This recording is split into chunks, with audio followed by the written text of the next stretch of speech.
Yes, sir. Trade of the Day going to be brought to you by Day Trade the World, as it always is. Start your trading journey the right way with the capital you need. And it's Lyft today. Now, yesterday, I mean, it certainly could have been Uber. I know we ended up doing something else, but it certainly could have been Uber. And day two after the gig economy, companies are under pressure. And what I love about day two events is you can go back and look at capitulation, vacuums in liquidity, and look at the key prices that surround it. So when you had that initial drop when the news came out, where did you bounce on Lyft? Right about $12. You then had a little bit of a relief rally and then the harsh rejection. It made a fresh low. And then what happened at about lunchtime? It rejected 12 on the nose. So you know what level I'm going to be looking at? I'm going to be looking at the $12 level coming into it. So at the open, you're nowhere near it. You're diddling in the middle at 11.50. No trade for me. We know at the open, you can get those big spikes up. And I've been saying this to myself over and over again.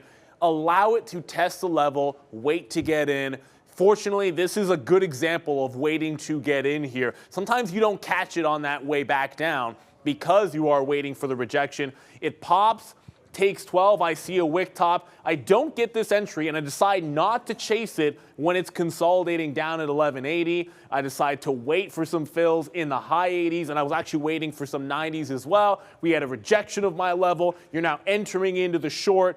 You had a pre-market top here at 11.75 and an established support level. I'm not taking anything out till it gets to said support level. And then you had a breakout price here at about 10.55, so 11.55, 11.60, where I wanted the next leg of support. Now, unfortunately, we do not get the bigger break to the downside.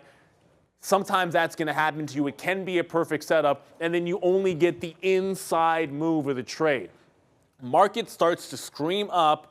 I decide not to. It wasn't neglect. It was I make the decision consciously that I didn't want to do the reload on Lyft. Clearly, it would have worked just rinsing and repeating the exact same trade. Now, here's where it gets hairy because you'll see, nice trade, good opportunity in the setup, but when it tests that high again, the mistake here is I get in one time, there's a rejection of the top, wick down, I'm in the trade.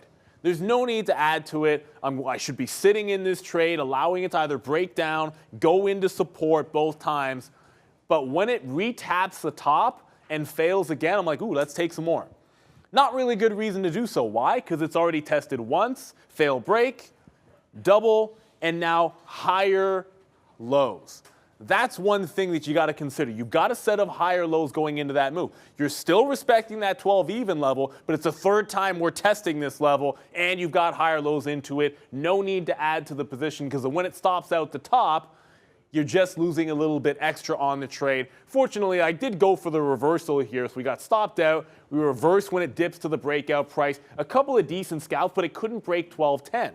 It just broke 12.10, and I was back into it, the short actually. But we were able to get some out 12.10. The last third we break stop at break even, and then I'm working the short off the high of the day once again, scalping 10 cents, and then eventually losing 3 or 4. So it turns into a more tightly wound trade in that upward trend. What I want to learn when you're up on a stock, you shouldn't just sit there on your laurels and say, okay, I did everything right. No, you should ask yourself, what could you do better? And the one thing that I think was obvious outside of taking the trade the second time is there was no need to get aggressive after the higher lows into that next test of the high of the day. If anything, you can sit that one out and wait for the breakout, or when it makes the break, look for the dip at that same support level. I didn't flip until a little bit too late there, but you can always learn something. That's why we do the trade of the day here, because you're always trying to get better. And as always, brought to you by Day Trade the World.